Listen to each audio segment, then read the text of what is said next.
Physical and chemical changes. With William Wegand.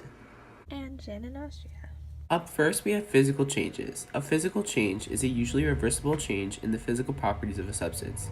Examples of physical changes include mixing, ripping, folding, melting, cutting, dissolving, and freezing.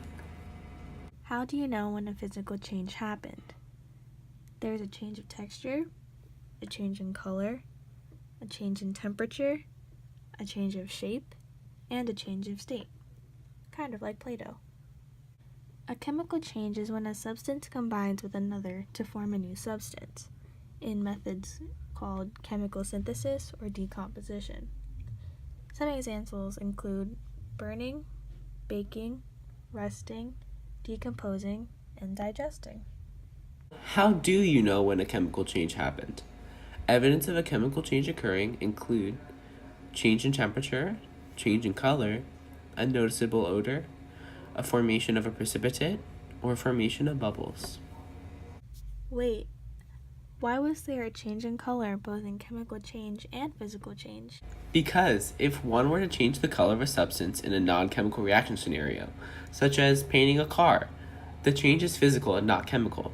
This is because the composition of the car itself has not changed.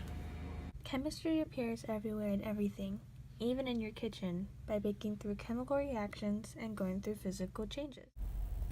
Breaking an egg is an example of a physical change. Mixing all the ingredients together is another physical change.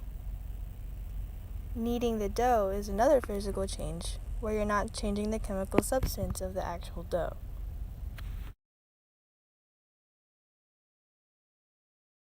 Adding food coloring to the dough isn't a chemical change, it's a physical change. You're not changing the chemical components of the dough, aren't you?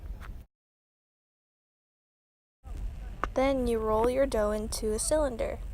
This is what makes a watermelon shape. And this is a physical change. Then you take your white ball of dough and roll it out flat with a rolling pin. Using the white dough you flattened earlier, you cut a square of white dough and you wrap that around the red cylinder.